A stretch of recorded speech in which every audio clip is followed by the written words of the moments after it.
Drugs have no economic boundaries. They have no religious boundaries, they have no geographical boundaries, and it really affects all youth across the board. I'm John Redman. I'm the Executive Director of Californians for Drug-Free Youth, and my organization and the HIDAs, high-intensity drug trafficking areas, work with organizations and institutions and schools down in Mexico. And we found that there was a horrendous problem with youth where kids were ending their education early, dropping out, and they weren't going into gangs anymore. They weren't even going into drug trafficking organizations. They were going straight to drug cartels and starting to work for them, kind of ending their youth, ending their education, ending their childhood. We've been working with Drug-Free World for, I would say, about 7 years. So when I talked to one of the people there, I said, we have this opportunity to educate 100,000 youth in terms of substance abuse problems. Do you think we can do that? And the response was, we have to. So to Drug-Free World, it wasn't whether we can or not, we must. I've worked on a number of educational programs on substance abuse over the years. I haven't seen anything that is as comprehensive, but maybe more importantly, that is geared towards youth.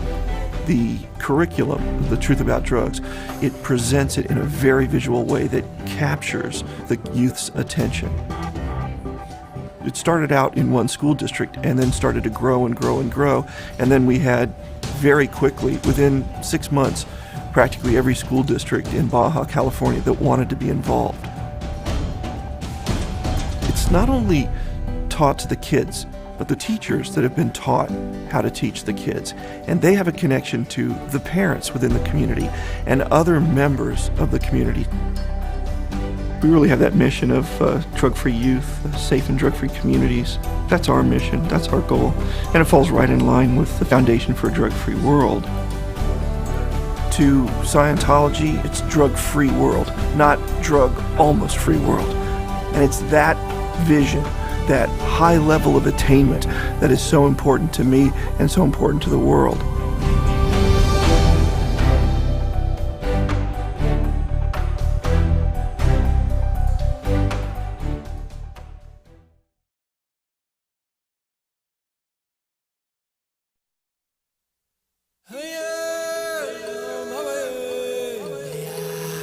I think the problem the globe has is they hear human rights and they do not understand what the human rights is.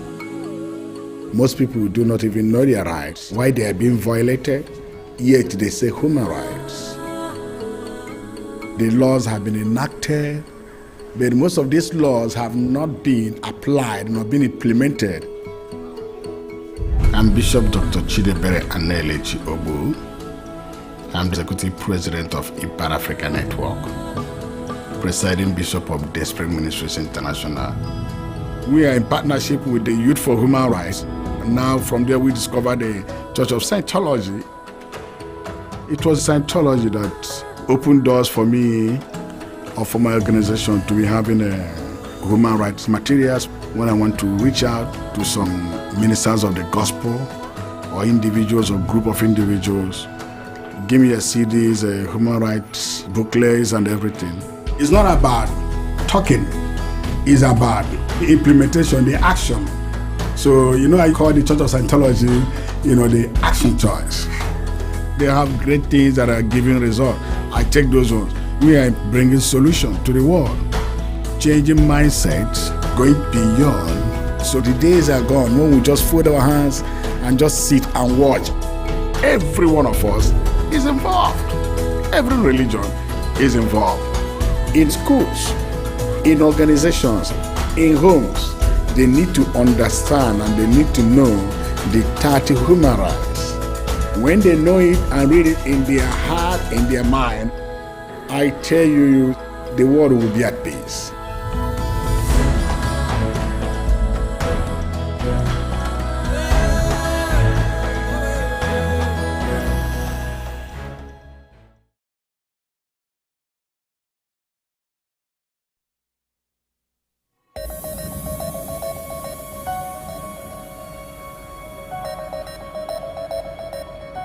children are our future. So we're in a very dangerous place in our society when psychiatrists are allowed to force harmful, dangerous, lethal drugs upon children. My name is Allison Fulmer. I'm an attorney. I practice in the greater Detroit metropolitan area. I got a call in the middle of the night regarding the illegal removal of Ms. Gatboldo's child. Marianne Gatboldo's child was taken away by the state after she refused to give her daughter psychiatric medication. The State Department of Human Services ordered the removal of the girl, claiming Gatboldo had refused to give her daughter controversial antipsychotic medication. And that led to this 12-hour standoff at her home. It was a police, SWAT, helicopters, tanks, the whole nine. I got called in to represent her. Once I got into the case, the fight that needed to be fought, from the illegal removal of her child to what happened when they took her to the psychiatric facility, to all of the other human rights violations that transpired. Her daughter had not had any problems until she was given the drug.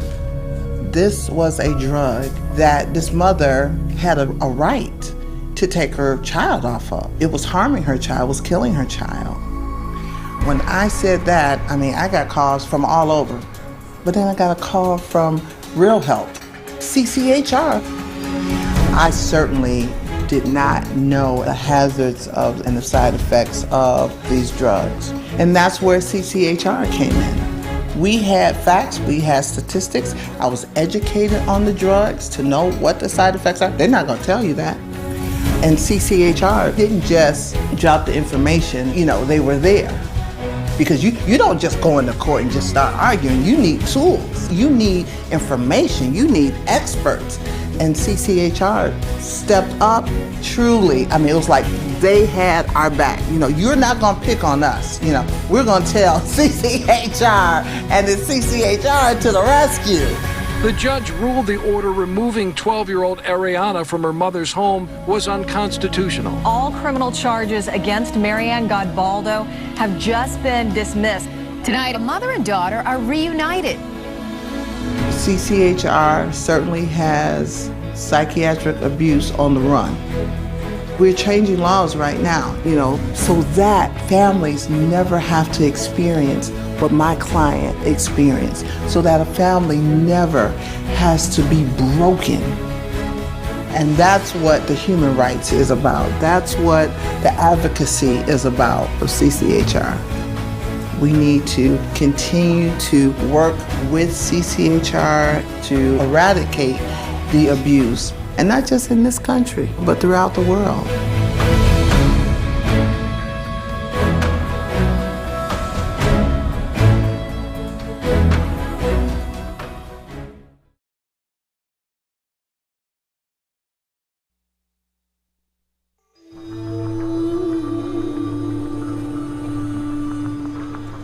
Right now you see so much social, cultural, economic difference.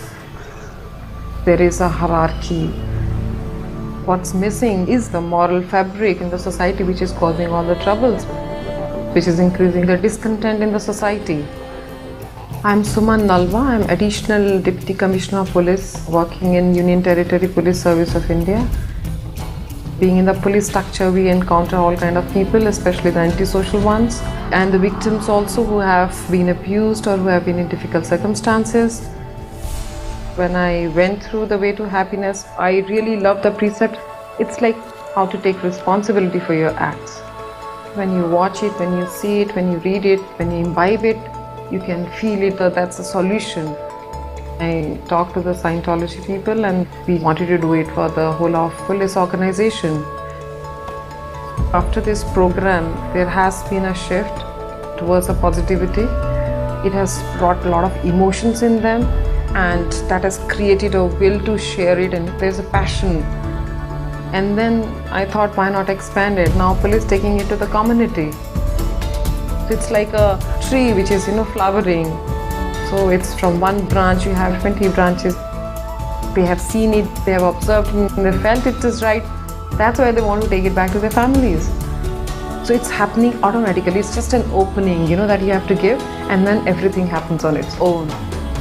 The magic of Way to Happiness lies in its power to bring true happiness for every individual, every group, and every country.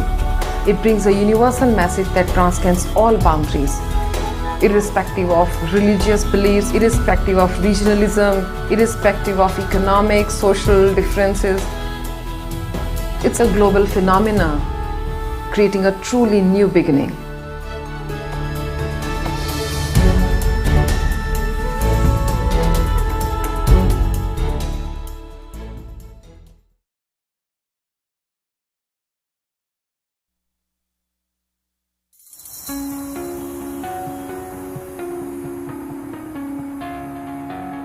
My name is James Rocky Robinson. I'm the commanding officer of the Bedford-Stuyvesant Volunteer Ambulance Corps, a retired captain from FDNY EMS. The Church of Scientology Volunteer Ministry made it possible for my organization to do what we have to do, such as save lives, not just in the community, but as far away as Haiti. When everybody else during the Haiti quake was saying, you cannot land in Haiti, you cannot go to Haiti, I get a telephone call.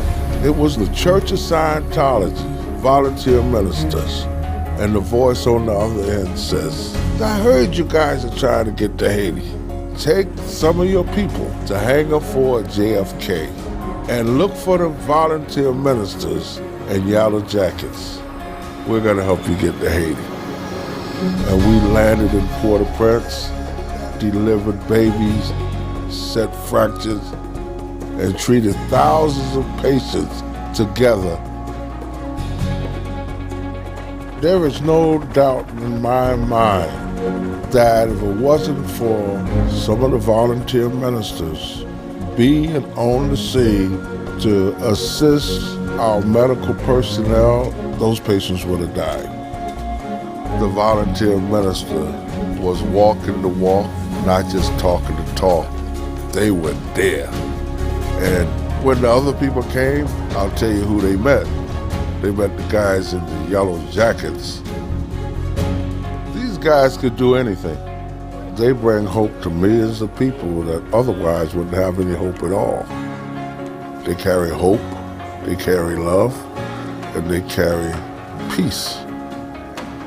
The things they're able to do simultaneously all over the world. Wow, that's why your motto is something can be done about it. I'm just glad to be attached to this organization, and I'm a part of you now, and will always be.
Whether it's drug prevention or rehabilitation, criminal reform, human rights activism, or character building, you've probably heard of some of these groups.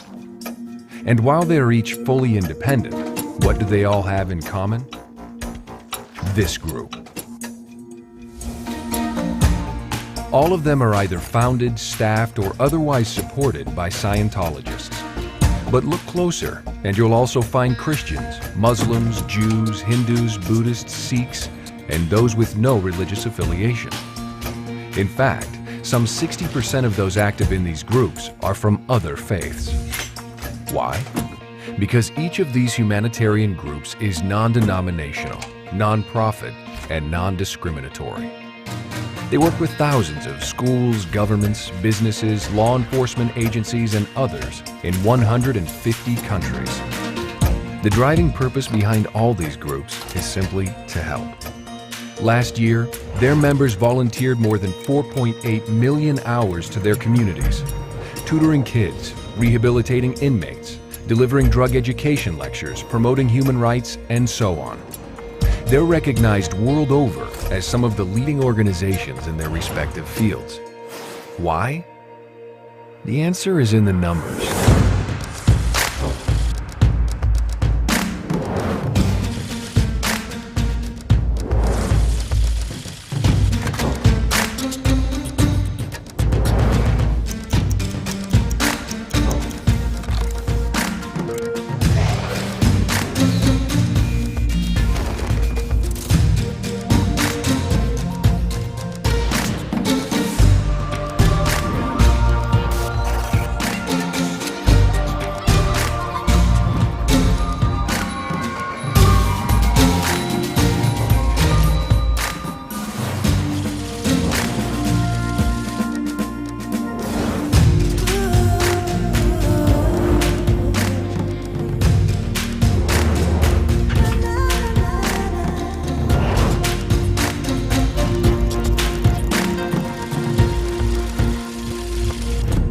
No matter what religion, background, or walk of life, those who work for the good of others are working for a cause thousands of years old. Goodwill is not just a religious ideal, it's a human ideal. The Church of Scientology is proud to support the selfless individuals who volunteer in the face of adversity, who give in times of economic strain, who dare to believe that no matter how hopeless, no matter how broken or how lost, there is yet a glimmering hope.